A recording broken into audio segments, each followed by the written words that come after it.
One of our greatest pillars here at Project124 Africa is market visibility. And today in-house, we have a marketing extraordinaire to share insights and highlight more on this particular topic.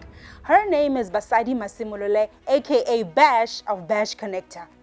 My name is Katlago Matodoko, and welcome to the Founder Series.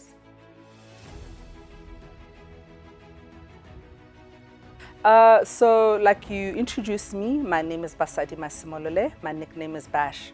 Anyone who knows Bash knows that I'm always reading, I'm always sharing. Actually, one of my academic milestones, I'm the best A-level student year 2000 in South Africa at Midrand. So all my life, I've always been reading and sharing. That's who I am naturally. So with COVID, after not having an 8 to 5 with COVID, I'm a realist. I'm a realist in that I knew the world was going to retrench, the world was going to become lean and mean. So my first degree is marketing, my postgrad is financial management, now I'm studying consumer behavior psychology. As I was busy job hunting, those who know Bash, again, I went to school in Zimbabwe. Zimbabwe is about serving. I went to a Seventh Adventist school. So as I was busy job hunting, my friend said to me, stop looking for a job, this is who you are. My brain is always overthinking. That's why one of my hashtags is Diary of an Overthinking Mind. So where I didn't have an 8 to 5 from March 2021. So by December, obviously after depression and all that, I then started Bash. I was actually going to call myself Bash Fixer. So when I started doing my research, I'm not an impulsive person. I am very intentional in everything I do. So when I did my research, I realized that though the concept of fixer exists all over the world, in Botswana or other parts of the world, is like your pimp. So I then realized, or I researched, that the synonym for fixer is connector. But because I always wanted to stand out and be remembered, that's why my connector, the K instead of C is intentional. So C-O-N-N-E-K-T-R, linking people, brands, and experiences. So that is how Bash Connector came about. And like I said, the world was going to be lean and mean, so I realized people are going to retrench. My skills would be needed, but nobody would want to hire somebody at a, let me not say nobody, very few people want to hire people at a high scale. Hence, I did what you call rent-a-marketing manager, where small, medium, large companies outsource marketing to me for short, medium, long term. And to Botswana is a new concept. For me, it's not. There's a world I lived over, hence I mentioned your Abergavenny World's UK. Abroad, way before COVID, people had multiple jobs. It's always been a gig economy, hence Bash Connector. Speaking of visibility and partnerships, this episode has been proudly powered by Decor Waves, Botswana's leading manufacturers in upholstery, curtains, and cushions. You can visit that physical store right here at Design Quarters in Setloa or Pakalani, or follow them on the social media pages for more. I'll use a word that I've coined now, tatso. Tatso has always been there. In Setswana, tatso people only assume it's food, but tatso is to taste something. It could be a moment, it could be an experience. The reason I came out, you asked about my professional experience. I'll just share a tatso of who Bash is. Bash is a global citizen, like I said. Actually, I didn't wait on my graduation. 2003 with my first degree B marketing. I went through the British Council. I'm thankful through the British Council in Botswana.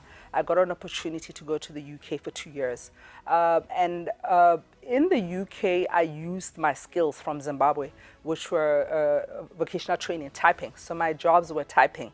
And in Botswana, I must say, Basadi, people mostly know Bash from MultiChoice, having been a marketing manager there 2009 to 2017. I didn't realize how impactful my footprint has been at MultiChoice. But I always say, I actually did my free internship at BTC, Botswana Telecommunication. That's where I got introduced to product development and product management. I then did my graduate trainee at Standard Chartered Bank, 2006 to 2009. I then was marketing manager 2009 to 2017 at MultiChoice. And then I got the privilege of turning around Miss Botswana 2018, and I'm thankful to have been given my flowers while still alive, because on March 2025, sorry, this year, I got a Pioneer Award for turning around Miss Botswana. And then I was general manager for TravelWise, which was Botswana's leading travel agency, business agency. And then I started your Peace South Africa, your Celebration South Africa, to now doing Bash Connector 4 years ago. So where I am, I always say to people, besides people dying with COVID, COVID was the best thing to happen to me because it returned me to my God-given gifts. It returned me to my natural gifts. I have a lot of proud moments. What I can single out as what a lot of people don't know about Bash is that people see Bash as this lifestyle person who goes to restaurants, will be holding coffee, will be holding wine. That's the only layer they know of Bash. They don't know, unless I share, that I was the best A-level student 2000. They don't know that besides, marketing was actually by default. Marketing was never my first choice. When I started in Zimbabwe, people just look at us glossed up. They don't know we have stories. Like I say, I'm privileged to have gone to private schools in Botswana. Our government thankfully pays for our school. We were the first at Western Primary next to Marapula. And then I went to one of the best schools in Zimbabwe. So in Zimbabwe, A-levels is 2 years. When I was in A-level, I was around 18, 19, and I decided to quit my A-levels a term before writing. That's second year, third term. Because I could see that my parents, my father had just retired, and I could see he was struggling with fees. But I've always been a child who has faith that things will be okay. I decided to then drop out of my A-levels without telling my parents, went to national service with the Alaska National Service. So Hakehetsa National Service, I remember I've always been a size person and people don't know that Bash is a numbers person. Only the few know that I'm a numbers person. So in Zimbabwe, we used 1-2 in Botswana, and this Cambridge in Botswana, AB. So it meant then our points then decreased.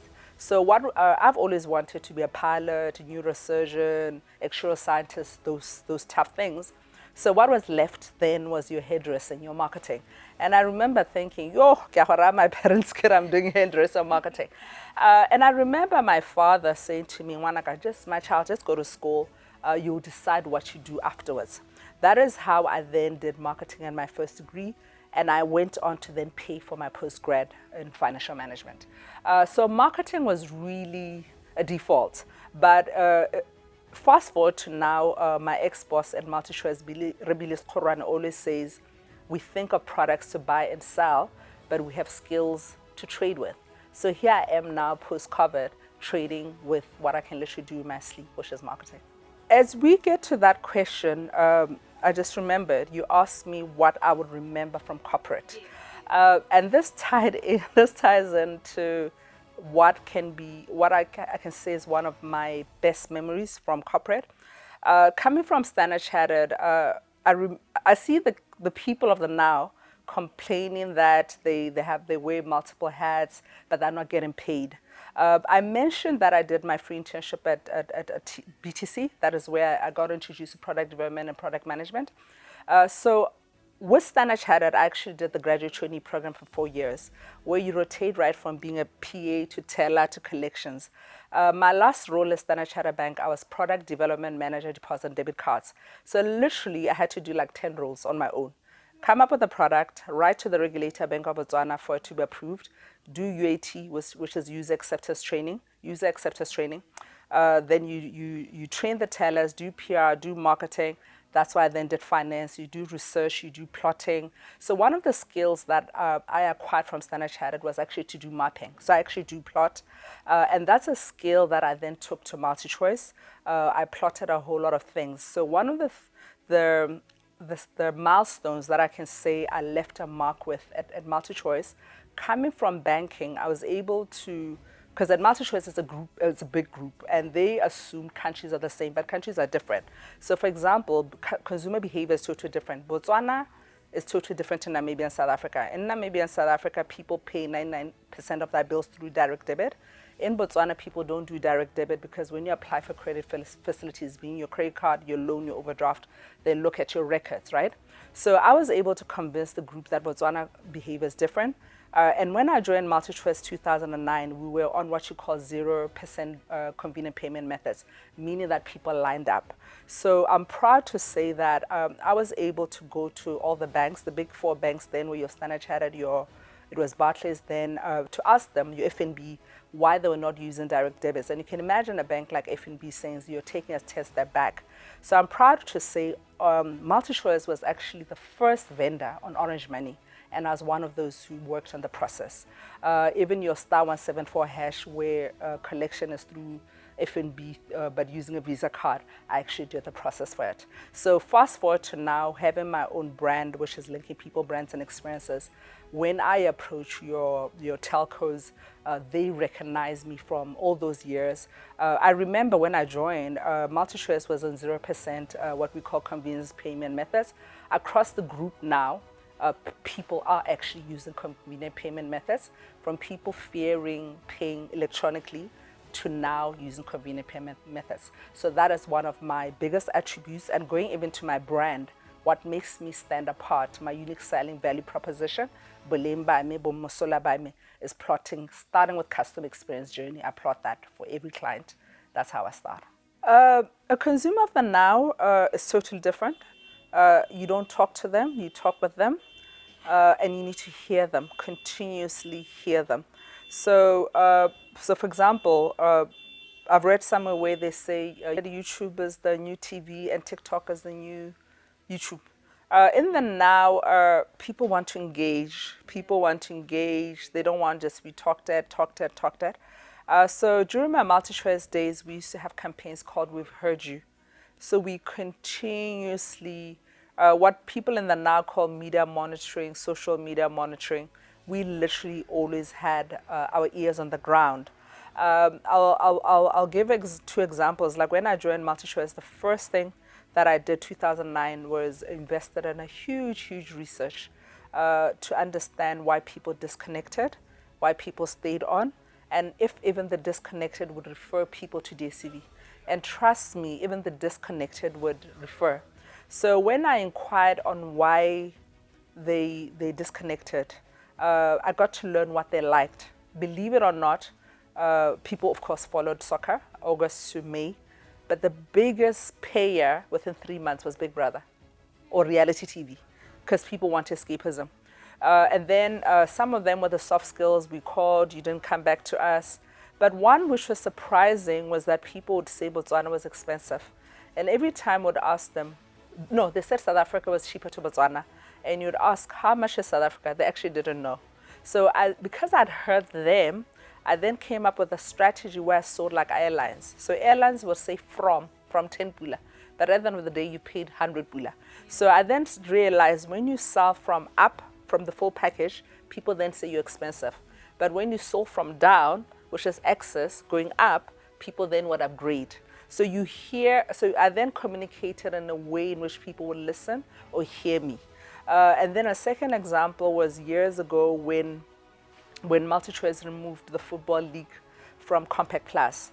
And this was not just Botswana, across Africa, literally overnight, the subscriber base went like halved.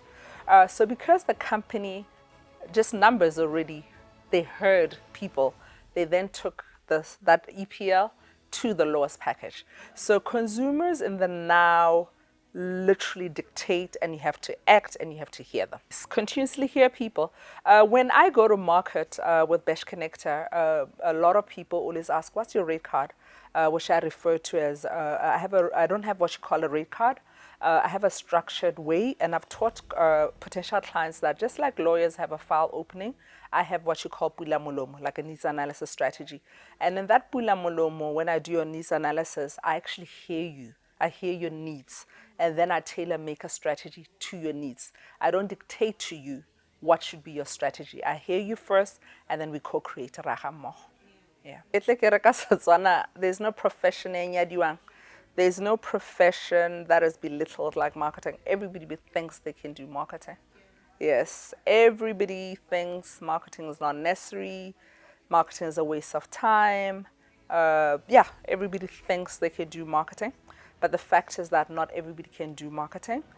Even all over the world, with a whole lot of marketing consultancy out there, agencies out there, they're all different. In the now, I've recently, when I sell Bash Connector, I usually say book Bash Connector for fresh approaches. brands are looking to connect with people and experiences, and they're always looking for fresher experiences. Some are looking for low budgets, but everybody thinks they can do marketing, but not everybody can do marketing. It depends. We actually can use low budgets for high impact. For me, just about creativity. I'm 4 years now, self-financed, and I've literally gone from zero to where I am with low budgets. It just depends on what you build. Let me just say that. It just depends on your creativity, what you build. Not to say that people shouldn't spend on marketing. Yes, we should invest on marketing, but we can actually, in the now, brands are struggling. Brands, not just brands, countries are struggling. Looking even as at our own country, it calls for cost saving. So with cost saving, we have to work with what we have and stretch it. Yeah. For me, I'd say talking at people. Yeah. Plenty times we when I said it could be talking at people or using words which are not understood by people. We know what we mean, and we assume people would know what we mean. That's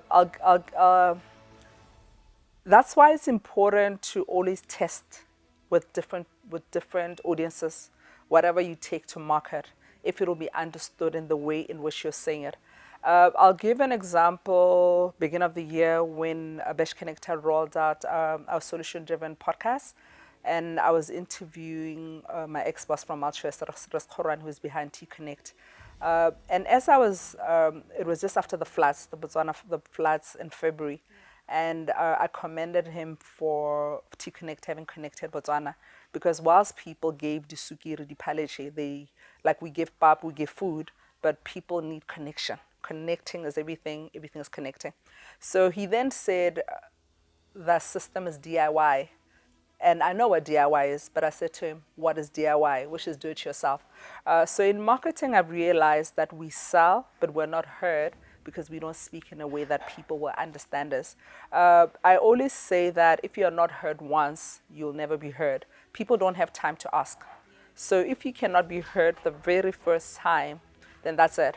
So it's important for us to continuously communicate, sell in a way that will be understood. I usually on social media do marketing one-on-one tips. One of the things I usually say is that educating, teaching is a big part of selling. So going back to the Setswana words that I usually use when I say tatso, I share Setswana word taste. That is teaching. Bula molomo. This is what this is. Besh connector, this. So teaching, we need to teach in a way that we are heard and easily understood without being asked. I'll mention three things. Also as an entrepreneur, young entrepreneur myself, I will put it to Botswana context.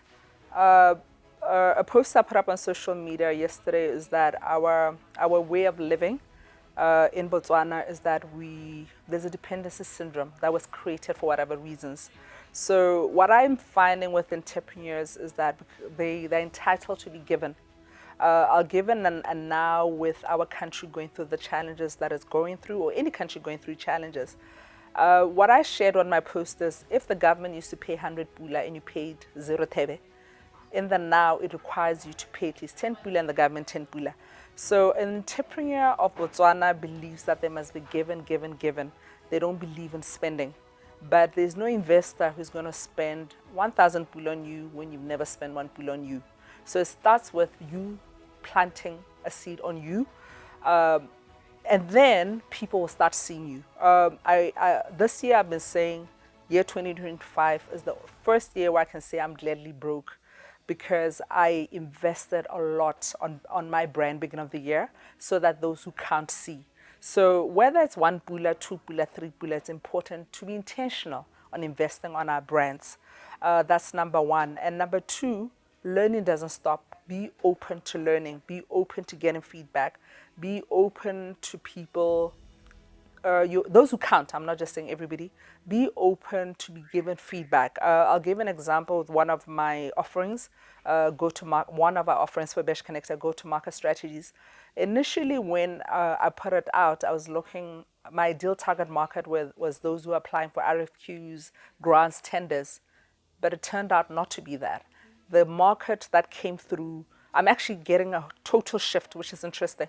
I'm getting a shift of those who are, I call it preparing for landing pads, soft landing pads. I'm getting an exco who's preparing to retire, an exco who's preparing to be retrenched if it happens.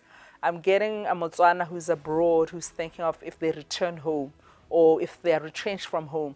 So you need to be open to getting what is different to what you set out to do. And yeah, co-creation, that one you can never build alone. You always have to build with the consumer in mind and with the consumer. Besh Connector, where I started with what I call connector sessions.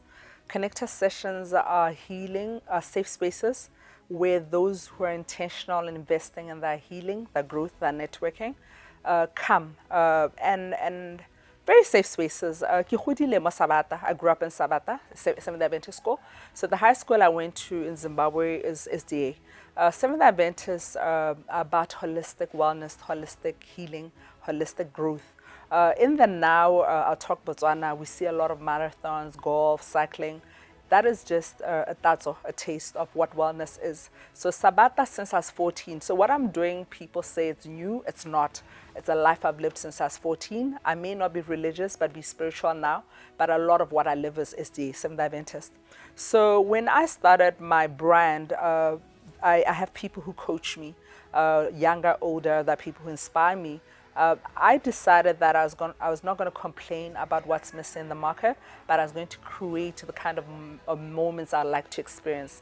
So connector sessions, that's what I started with. But we sadly live in a country where that is self-love. People don't know how to love themselves, or the concept of self-love is new. Somebody would rather spend 3,000 on escapism, go to a concert, guzzle alcohol, and not work on their healing. And I've always also been clear that I would like people to heal, grow, network without them feeling like they're inferior or there's anything wrong with them. So I started out with connector sessions, which I then rebranded into That's a Connect Leading Women Journeys or different topics. I had my first connector session in Mokobane. My curation and hosting is totally different. I curated literally underneath a tree because moriti, like shade, is healing. I understand the March 2025, which I did at Khabane Pottery, was my best, where literally people were molding and painting. People assume pottery is new. I was brought up by my grandmother, so actually working with your hands is healing, and it's a way of learning. So I started out with my connector sessions, then I moved on to Rent-A-Marketing Manager, which I'd say is my cash cow. So Rent-A-Marketing Manager is where small, medium, large companies are source marketing to me for short, medium, long term. So some of our services are experiential stakeholder engagements for customers, for employees, for media, and any other stakeholders. I have process reengineering, like I say, I do plot.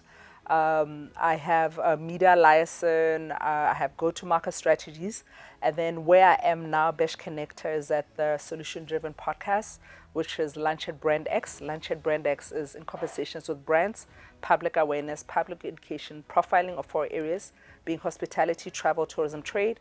Then I have That's a Connect Leading Women Journeys of Botswana. I would like to do Zimbabwe, Zambia, and all countries. Interesting. I was more passionate about storytelling because like storytelling. I learned that storytelling was a way of passing on wisdom. So it's interesting that Lunch at Brand X is selling itself, but That's a Connect Leading Women Journeys is not. I got to learn Botswana is different. Botswana, unfortunately, we speak of people when they've departed. We talk about them when they departed. We don't talk about ourselves when alive. And we also talk about success. I'm not interested in talking about success. I'm interested in overcoming. So That's a Connect Leading Women Journeys is about overcoming mistakes, struggles, and failure. Ideally, I want to end up doing stories of my father, journeys of grief, and stuff like that. But anyway, like I say, I've heard the customer, so I'm going with what the customer likes, which is lunch at brand X. I actually don't recall. Okay, at Western I've always been a runner. Anybody who knows Bash knows that I've always been a runner. But by the way, my mother is Roman Catholic, my father is Anglican. I only went to SD school because it was one of the best schools. And Sabata, yes, is the one that introduced me to holistic living. But for me to start my connector sessions was not Sabata. My cousin's son committed suicide 2021 in his room in University of Botswana. I'm only doing women now, but it was never my passion to do women. My passion was to do men, because when my cousin's son committed suicide, I realized nothing is done for men. I've always been passionate about anti-suicide, depression for men. Because we live in a culture, I'm thankful that I have a therapist. For years I've been going for therapy. I don't see therapy as something wrong with you. I see it as building you. One of the things my therapist shared with me years ago was that our culture encourages to mask trauma. It encourages to mask pain. And you can imagine for the boy child who's taught not to cry, who's taught to muzzle pain.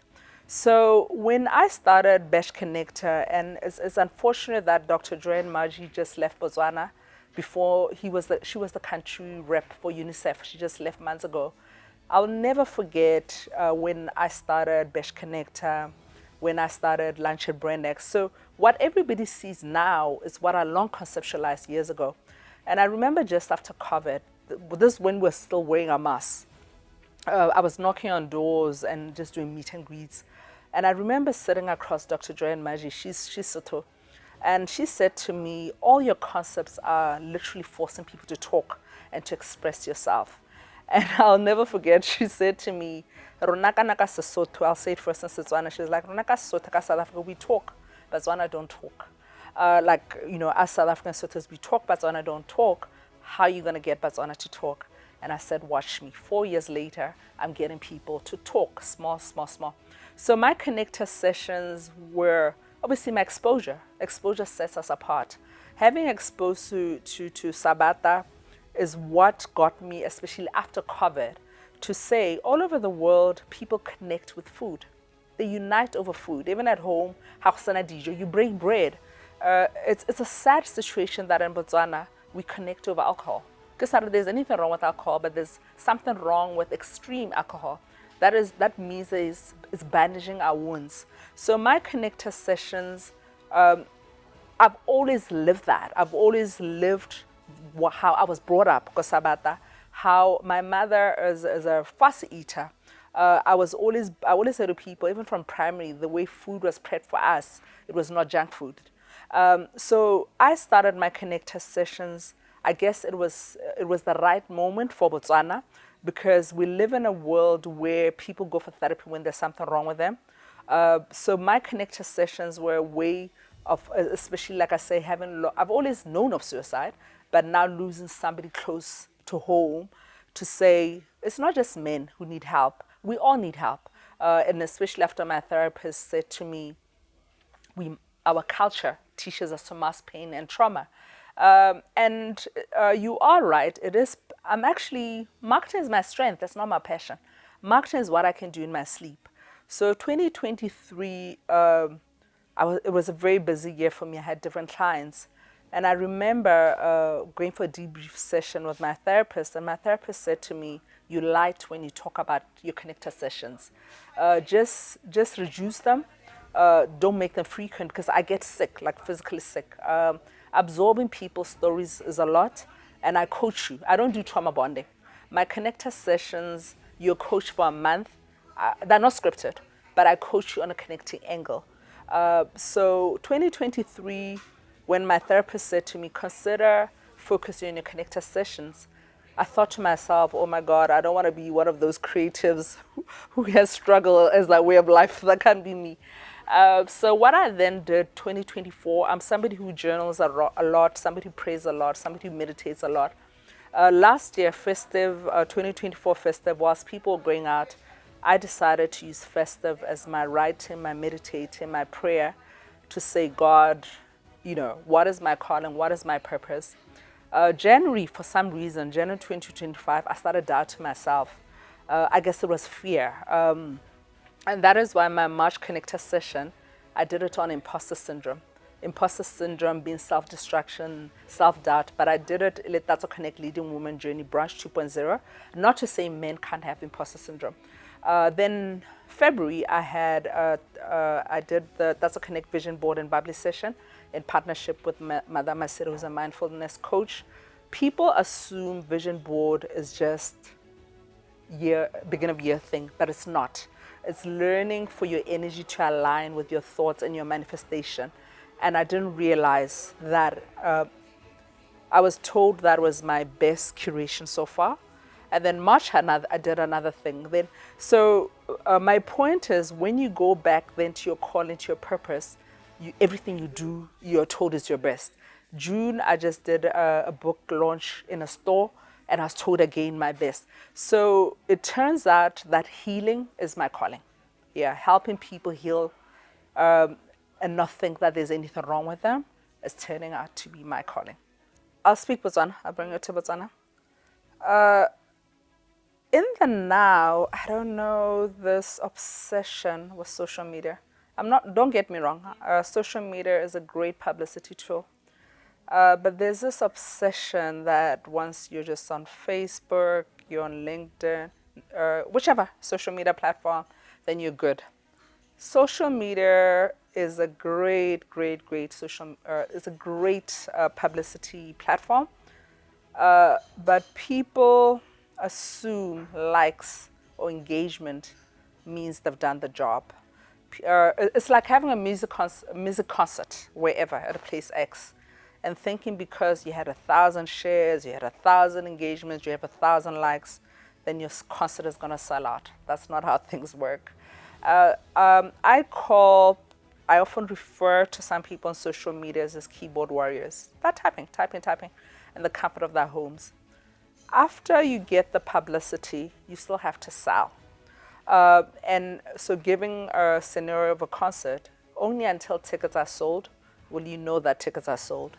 I'll never forget, and I can only share this in retrospect, my first Connector session in Mokobane, and I was just saying thank you to my home cafe, Pinky, who literally was my vision supporter when I started. People were like, Lidirang, Kante Lidirang, what are you doing? What are you trying to curate and host? The whole of Botswana had promised to buy tickets. They didn't. We ended up chasing them, they didn't. Up to now, I don't even know how we did that Connector session, and it turned out apparently to be the most impactful. Your BTV there was Daily News was there. And again, had I just gone with social media, I would have said, wow, I've made it. So for me, the most overrated Botswana context is social media. People assume once you put everything in social media, then the work is done, or because people have engaged, then that's it. I always say to people, you need to know your audience. Maybe because I'm coming from banking where we talk KYC, know your audience, know your customer. My customer, for example, is not even a customer who likes or shares or engages, nothing. Most of my posts across all social media platforms, from Facebook to Insta to LinkedIn, they always have 0 comments. But the same people call and they refer me and they take up my concepts. What I would say, so I mentioned social media as what I believe is overrated in our market, especially for the young people. They believe once you're on social media, you're it. They believe what's trending is it. But what they don't realize is that it doesn't mean what's trending is it. Clout, they just go for clout. For me, what is underrated is traditional media. Traditional media, your TV, your radio, your print is underrated. I always say being aware of yourself, be aware of your environment. Every environment is different. South Africa, America is different to Botswana. In other markets, you do one video on TikTok, your Rihanna sees you. You do this, Coca-Cola sees you, Nando sees you. So markets are different again. So I'm not saying, I'm putting context here. What is underrated for me is traditional media. those who follow Botswana media or even those outside Botswana may have seen a lot of aggressive push from Besh Connector January to May. And I was very intentional on that in my way of repositioning. And I must give it to one local newspaper, the Business Weekly, that took a chance on me. It's an avid business newspaper. After they took a chance on me, other media, I must say media has always supported me. This is government and private media. And I must say, I've always been known and seen, but I am now deemed impactful now after being seen on traditional media.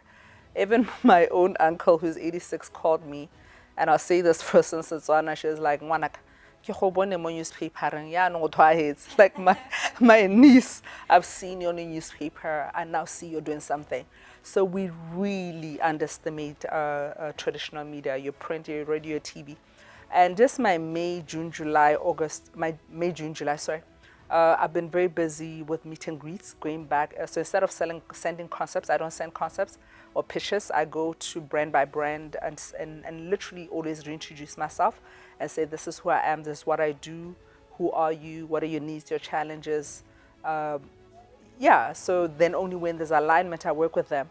And it's interesting that those who say they've seen me, they have not even seen me on social media, that see me on traditional media. Every time I'm on RB1, which is Radio Botswana, or BTV, I get the most calls. So traditional media is understated. And also looking at Botswana market, now going back to the podcast docu-series and all that, in my meet and greets, I got to learn that as much as podcasts are big all over the world and have wide coverage, in Botswana, if you have not been seen on BTV, you do not exist. That's Botswana. And I'm thankful that my producer, just from the start, whilst I was like, oh, I want social media, oh, I want TikTok, I want this, she said, this is Botswana. You have to collaborate with the BTV or an RB1 or a Daily News. So it depends, again, like I said, context, it depends on your market. For me, Botswana, social media is overrated and traditional media is understated. We should not be comparing, we should be amplifying, using traditional media to amplify. We should be using social media to amplify traditional media and not comparing the two or saying one is better than the other. Oh, as a start, you do everything. Yeah, as a start, you do everything. Maybe I'm saying this with the privilege of having been in corporate for over 20 years. When I was at Standard Chartered and MultiChoice, and it's interesting, I had the same HR partner. The psychometrics which Exco did, the psychometrics one was called Strength Finder. Strength Finder encouraged us to focus on our strengths and to build teams for where we lack. So I would encourage entrepreneurs to build teams. The same way as the same way as valued to have a lawyer, to have an accountant, I would encourage entrepreneurs to build teams where they have marketing, whether somebody who's hired or somebody who's outsourced. So outsourcing is something which to Botswana market is relatively new. Hence, people would say my Besh Connector, which is literally an on-demand service, is new. But I'd said in the start, obviously you have no choice. For most, they don't have a choice but to do everything. I'd suggest though to build teams. Yeah. For me, storytelling is a way of selling. Storytelling is a way of selling. But talking of the consumer of the now wants short. As consumer of the now has a short attention span. There's what's called elevator pitch. If an elevator pitch simply means by the time I'm from ground floor and I hit 4th floor, 7th floor within 30 seconds, I should have understood you, gotten the call to action. If in the first 30 seconds of your talking, I can't get what you're trying to say, then I will not tune in. Brands, people want to, especially in the now, people want to connect with brands in a human way. So what I'd encourage those who do storytelling, by the way, storytelling is a good way of selling, it's a good way of connecting. In psychology, we say to touch the hand, you have to touch the heart. So the hand can be buying, can be working with you. I have to emotionally connect with you. So storytelling is a great way of connecting. But in your using of storytelling to sell, I'd suggest you do it short, do it in a way that people are able to link, to connect what you've said to the call to action. But going to round up on storytelling, brands have stories, but they need to say stories in such a way that they're not just seen and felt, but that they're acted on. It depends on your audience. I'll use children as an example. I don't have children of my own, but I've raised a lot of children. I've heard of parents complaining of how at schools children will come back from school with backpacks with a call to spend. I'm not for that.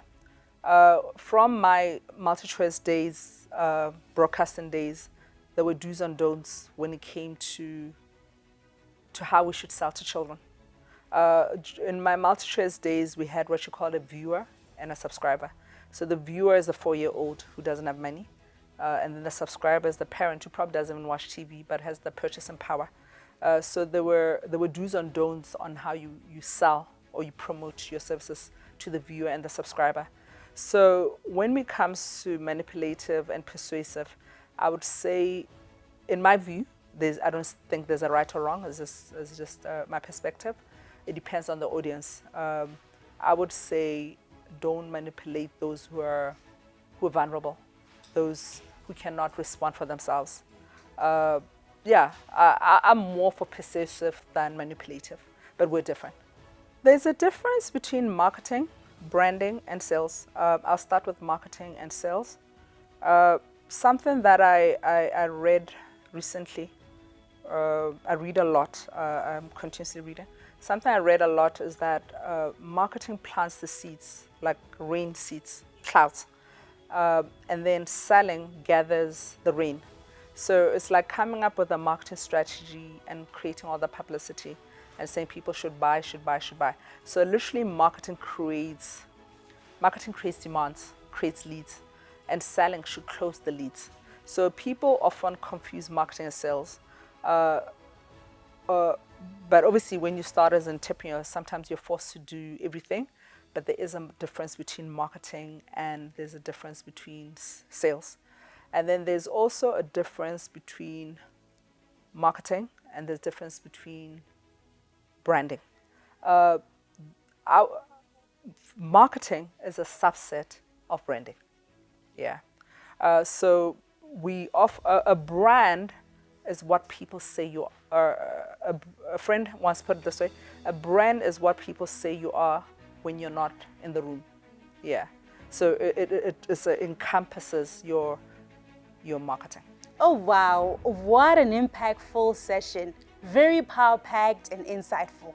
To follow more conversations like these, do like and subscribe to our content on YouTube, Facebook, Instagram, and TikTok. To engage more with us about our services, our course materials, as well as our upcoming events, follow us at Project124.Africa. This is Project124 Africa, where we sprout ideas that ignite growth. Catch us on our next episode of the Founder Series.